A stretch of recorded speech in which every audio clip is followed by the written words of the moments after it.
नमस्कार दोस्तों, स्वागत है आप सभी का द वर्ल्ड न्यूज़ के पहले और नए एपिसोड में। दोस्तों, पाकिस्तान में जितनी भी बिजनेस कम्युनिटी है, सब एक ग्रुप के अंडर आती हैं, जिसका नाम है पीबीएफ। और आपकी जानकारी के लिए बता दूं कि पूरे पाकिस्तान में इस ग्रुप का प्रभाव बहुत है। दोस्तों, इस ग्रुप ने यानी कि पीबीएफ ने ये ऐलान कर दिया है कि पूरे पाकिस्तान में आर्थिक संकट आ चुकी है। और इन्होंने ये ऐलान इसलिए किया है क्योंकि पाकिस्तान का विदेशी कर्ज 130 बिलियन डॉलर को भी पार कर चुका है। और सच में ये इतनी बड़ी रकम है जो कि पूरे पाकिस्तानी अर्थव्यवस्था को डुबाने की क्षमता रखती है।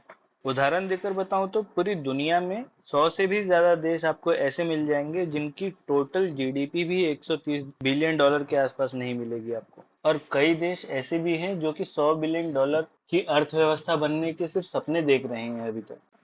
और वहीं पर हमारे पड़ोसी पाकिस्तान का कर्ज 130 बिलियन डॉलर से भी ज्यादा हो चुका है।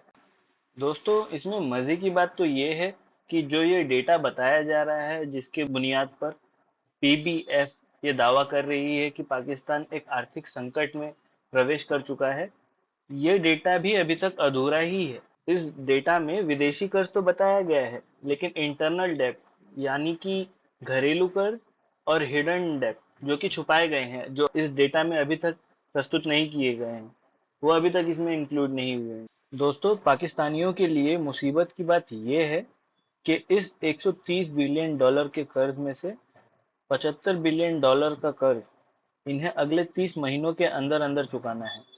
यानी कि लगभग अगले 3 साल के अंदर अंदर इन्हें 75 बिलियन डॉलर का कर्ज चुकाना है। और पाकिस्तान की गवर्नमेंट के पास सिर्फ 1 से लेकर 3 बिलियन डॉलर का ही विदेशी मुद्रा भंडार बचा हुआ है।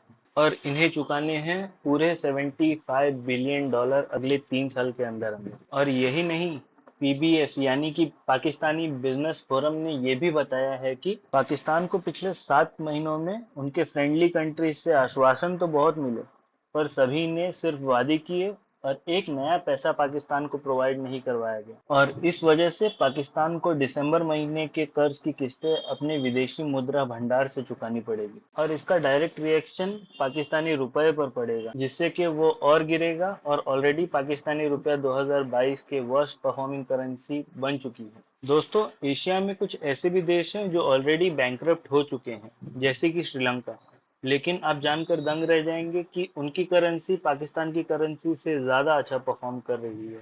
और इसीलिए पाकिस्तानी बिजनेस फोरम के जो मेंबर्स हैं और सीईओ हैं, वो पाकिस्तानी गवर्नमेंट से गुहार लगा रहे हैं कि कहीं से भी डॉलर का जुगाड़ करें और अपने विदेशी मुद्रा भंडार को बढ़ाएं, ताकि उनकी जो करेंसी है वो किसी तरह से स्टेबल हो पाए, वरना पाकिस्तानी अर्थव्यवस्था का बैंकरप्ट होना लगभग तय है। हालांकि आपकी राय हमें कमेंट सेक्शन में ज़रूर बताएं और हमें सब्सक्राइब करिए ऐसे ही और इंटरेस्टिंग न्यूज़ के लिए।